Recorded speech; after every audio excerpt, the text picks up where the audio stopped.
శ్రీధర్ బాబు గారి వ్యాఖ్యలు దయ్యాలు వేదాలు వల్ల ఇచ్చినట్టున్నాయి. ఈ సభలో అనేక సందర్భాల్లో సాంప్రదాయాలు ఉన్నాయి. చాలా సందర్భాల్లో కూడా స్పష్టంగా ఇదే శ్రీధర్ బాబు గారు, భట్టి గారు, మేము ఎల్ఏ మినిస్టర్ అన్నప్పుడు క్వశ్చన్ అవర్లో సరైన సమాధానం రాలేదని మీరే అనేక సార్లు ఈ సభలో వాకౌట్ చేసిపోయారు. మీరు ప్రొటెస్ట్ చేసే అవకాశం ఇచ్చాం. సో నేను స్పీకర్ సార్ ఒకటే నిమిషంలో మా నిరసన చెప్పి బయటకు వెళ్ళిపోతాం. I don't want to waste the time. ఎందుకంటే ఇందులో సిగ్నేటరీ కాకపోయినా మీరు సాంబశివరావు గారికి అవకాశం ఇస్తారు. అక్కడ సభా సమయం వృధా కాదు.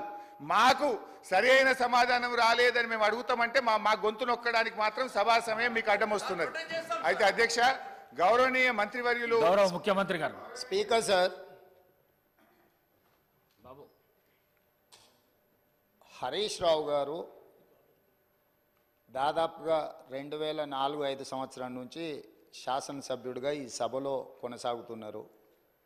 2014 నుంచి 2023 వరకు వారు మంత్రిగా కొనసాగినరు. వారికి లెజిస్లేటివ్ అఫేర్స్ మినిస్టర్గా కూడా పనిచేసిన అనుభవం ఉంది. చైర్ మీద ఆరోపణలు చేయడం ఏ సభ్యుడికి తగదు. వినండి. ఎందుకు అంటే ఇది ప్రాధాన్యతతో కూడుకున్న సమస్య. కార్మికుల పక్షాన, కార్మికులు కష్టాలలో ఉన్నప్పుడు 50 రోజులు దీక్ష చేసినప్పుడు 50 మంది చనిపోయినప్పుడు ఖమ్మం జిల్లాకు సంబంధించిన డ్రైవర్ శ్రీనివాసరెడ్డి గారు తన పిల్లలు పెద్ద ఉద్యోగాలలో ఆర్థికంగా బలంగా ఉన్న ఆనాటి ప్రభుత్వం యొక్క వివక్ష 50,000 కార్మికుల పట్ల చూపిస్తున్న విధానాన్ని వ్యతిరేకిస్తూ ఆత్మ బలిదానం చేసుకున్నప్పుడు ఆ కుటుంబాలకు వాళ్ళందరూ అండగా నిలబడ్డారు. అట్లాంటి కార్మికుల తరఫున కొట్లాడే కమ్యూనిస్టు పార్టీ ఈ సభలో వాళ్ళ తరఫున మాట్లాడడానికి అడిగితే మీరు వాళ్ళకు అవకాశం ఇచ్చిండ్రు. ఎందుకు? కార్మికులు ప్రాధాన్యత, కార్మికుల తరఫున కొట్లాడే వాళ్లకు ప్రాధాన్యత ఇవ్వాలి. ఈ ప్రభుత్వానికి ఏదైనా వాళ్ళ సూచనలు ఉపయోగపడితే ఆ సమస్యల్ని పరిష్కరించాలి అనే ఉద్దేశంతో మీరు సాంబశివరావు గారికి అవకాశం ఇచ్చిండ్రు. మీరు ప్రశ్న అడగకపోయినా అతనికి ఎట్లా అవకాశం ఇస్తారని వారు మాట్లాడినారు కదా అధ్యక్ష. అది ఏ చట్టానికి దేనికి అసలు వారు మాట్లాడుతున్నది పూర్తిగా విరుద్ధం. ఒక్కసారి ఒక ప్రశ్న ఈ సభలో ఆమోదం పొందింది అంటే ఈ సభ యొక్క ఆస్తి. సభ ప్రశ్న అడిగిన వాళ్ళకే అవకాశం ఇవ్వాలి, మిగతా వాళ్ళకి అవకాశం ఇవ్వద్దని ఏ చట్టంలో లేదు. ఒక్కసారి ప్రశ్న ఈ ప్రశ్నావళి 10 ప్రశ్నలు ఉన్నాయి కదా అధ్యక్ష. ఇప్పుడు ఇందులో ఉన్న ఈ ప్రశ్నావళి ఈరోజు ఆమోదం పొందిన ఈ 10 ప్రశ్నలు ఉన్నాయి కదా. 10 ప్రశ్నలు క్వశ్చన్ అవర్, 1 గంటలో ఈ 10 ప్రశ్నలకు చర్చ జరిగి దీని మీద సమాధానాలు చెప్పడానికి కోసమే 10 ప్రశ్నలు పెట్టింది. అంటే ప్రతి ప్రశ్నకు 6 నిమిషాలల్లో మనం చర్చ ముగించుకోవాలి. అట్లా 60 నిమిషాలల్లో వీటన్నిటికీ ప్రభుత్వం వైపు నుంచి సమాధానాలు రాబట్టుకోవడానికి ప్రయత్నం చేయాలి. కొన్నిసార్లు ప్రశ్న యొక్క ప్రాధాన్యతను బట్టి తమరు అనుమతిస్తే ఆ చర్చ ఒక్కోసారి కొంత ఎక్కువసేపు కూడా జరగడానికి అవకాశం ఉంటుంది. ఎప్పుడైతే ఈ క్వశ్చన్స్ సభకు అడ్మిట్ అయి హౌస్లోకి వస్తాయో ఇది హౌస్ ప్రాపర్టీ అవుద్ది, ప్రశ్న అడిగిన వాళ్ళ ప్రాపర్టీ కాదు అధ్యక్ష.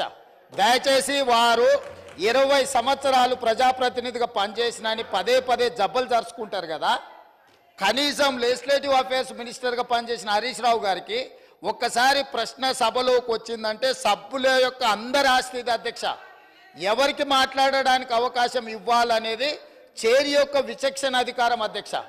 తమరు సాంబశివరావు గారికి అవకాశం ఇవ్వడాన్ని సభ్యుడు తప్పు పట్టడాన్ని 100% తప్పు. కాబట్టి వారు అట్లా మాట్లాడడాన్ని భవిష్యత్తులోనైనా సవరించుకోవాలి. అదేవిధంగా వారు పదే రూల్ బుక్ గురించి మాట్లాడుతున్నారు అధ్యక్ష. అదే రూల్ బుక్లో చాలాసార్లు వారు కోట్ చేసిరు. సభ్యులు చైర్ను వదిలి పోడియంలోకి వస్తే అదే రూల్ బుక్లో ఆ సభ్యులను బయటకు పంపించే ప్రొవిజన్ కూడా ఉంది అధ్యక్ష. తమరికి తెలుసు కదా అధ్యక్ష అది. కానీ మీరు అది ఉపయోగించలే. ఎందుకంటే ఈ సమస్య యొక్క ప్రాధాన్యత మీకు తెలుసు కాబట్టి వారు ఎంతసేపు అడిగినా దానికి ప్రభుత్వం వైపు నుంచి స్పష్టమైన సమాధానం ఇచ్చిండ్రు. ఆ సమాధానంతో వాళ్ళు సంతృప్తి చెందకపోవచ్చు.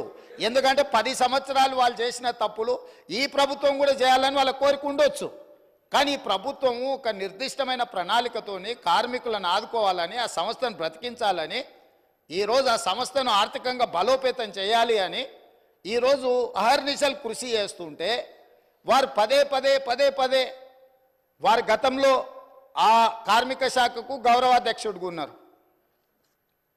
ఆనాటి ముఖ్యమంత్రికి ఈయనను ఎట్లా తొలగించాలనో అర్థం కాక ఆ కార్మిక సంఘాన్ని రద్దు చేసిండు. ఎందుకంటే ఈయనను తొలగించాలంటే ఏం చేయాలనో తెలియక వాళ్ళ అంతర్గత సమస్యలు, వాళ్ళ ఇష్టం, వాళ్ళ కుటుంబ సమస్యలు వాళ్ళు ఏమైనా కొట్లాడుకొని, కానీ ఆ కార్మిక సంఘాలనే రద్దు చేసింది వాళ్ళ అధ్యక్ష.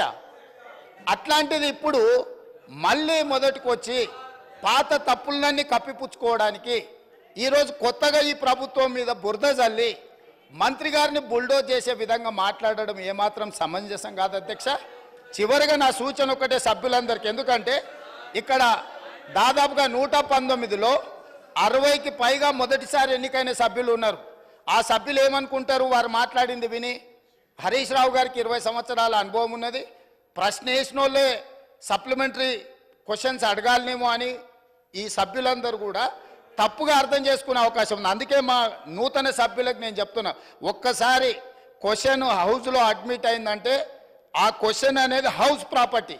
ఈ హౌస్లో ఏ సభ్యుడైనా కూడా సప్లిమెంటరీ క్వశ్చన్ అడగడానికి అవకాశం ఉంది. సప్లిమెంటరీ క్వశ్చన్ అడిగినప్పుడు స్పీకర్ అనుమతిస్తే ఎవరైనా మాట్లాడడానికి అవకాశం ఉంది. కాబట్టి మా నూతన సభ్యులకు కూడా నేను చెప్తున్నా, ప్రశ్న సభలోకి వచ్చిందంటే ఇది హౌస్ ప్రాపర్టీ, కాబట్టి సభను తప్పుదోవ పట్టించే ప్రయత్నం చేయొద్దని చెప్పి వారికి సూచన చేస్తున్నా అధ్యక్ష.